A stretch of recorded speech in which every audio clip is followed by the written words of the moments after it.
Hello everyone, this is Indrajit Ganguly and this is the last video from the topic the French Revolution.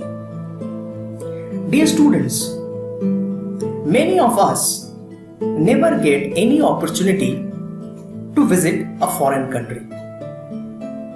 But history is the subject which gave us the knowledge about different nations and enlighten us about the lifestyle and survival of the common people. In my previous videos, you understood the series and events of the French Revolution. But in my today's video, you will be aware by the fact that how French Revolution transformed the lives of common people. Women of France played a silent but key role in the time of crisis. They participated in the riots for the breads and even organized movement for their political rights. Women first came into the forefront on 5th October 1789 when they marched to the Versailles and brought the king back with them to Paris. After the French Revolution, about 60 women's clubs came up in different French cities.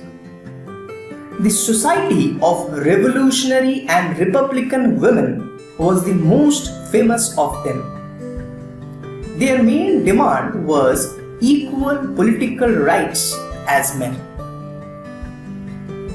Revolutionary government headed by Maximilian Robespierre introduced laws to improve the lives of women in France. Schooling was made compulsory for girls. There were no forced marriages.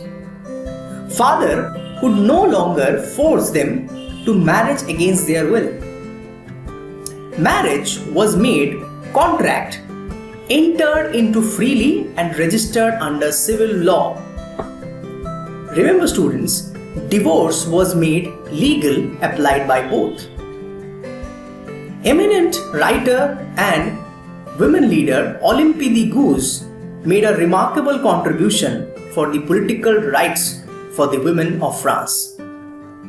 She protested against the Constitution of 1791 and Declaration of Rights of Man and Citizen, as they exclude women from basic rights that each human being was entitled to. She also criticized the Jacobin government for forcibly closing down the women's club. But as she protested against Robespierre, so you will understand what will be the consequence of Olympe de Gouges. So she was arrested and tried by the National Convention, which charged her with treason, and soon after she was executed. Maximilian Robespierre was known for his tyrannical rule in France, but interestingly, he is one of the most revolutionary social reforms was the abolition of slavery in the French colonies. Before the French Revolution, in 1789, France had 3 colonies in the Caribbean: Martinique, Guadeloupe, and Saint Domingo. These places were major suppliers of sugar, coffee, indigo, and tobacco. But the reluctance of Europeans to go and work in distant and unfamiliar lands caused shortage of laborers. Therefore, the triangular slave trade started between Europe, Africa, and America. The slave trade began in 17th century. The French port cities, Bordeaux and Nantes were involved in slave trade. Basically, African Negroes were sent to the Caribbean island by the plantation owners to produce commercial crops which fulfilled the financial needs of the French businessmen. As the French Revolution gave the ideals of liberty and equality, so National Assembly held long debates to abolish slave trade in French colonies. Unfortunately, no action was taken. Later, many slaves in French colonies revolted against the plantation owners. In 1794, the National Convention headed by Maximilien Robespierre voted to abolish slavery in all French colonies. Unfortunately, 10 years later, slavery was reintroduced by Napoleon Bonaparte, and finally it was abolished in the year 1848. After the French Revolution, the political order became unstable in France.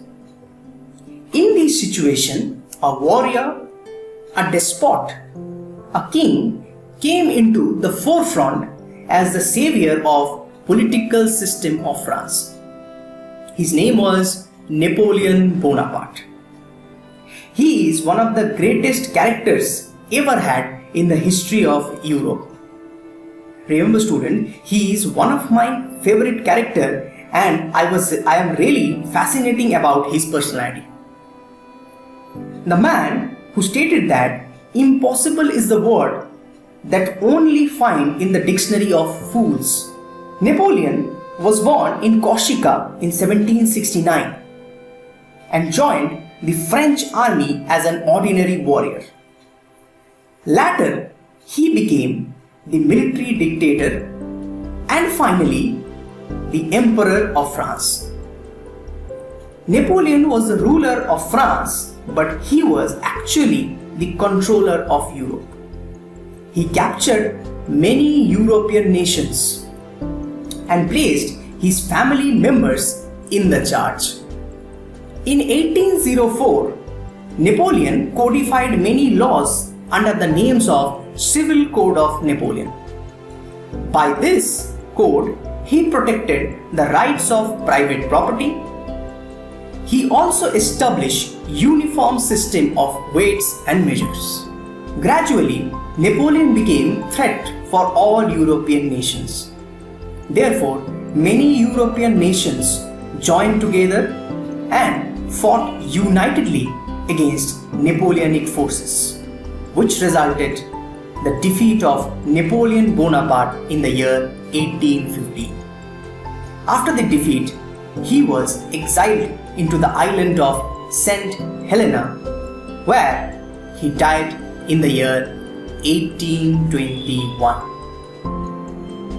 The ideas of Napoleon was not limited into the boundaries of France, but it spread across Europe and all over the world and made a long-lasting impact. So students, this is it from the chapter. So write your feedback in the comment box and don't forget to like and subscribe. Thank you and have a nice day.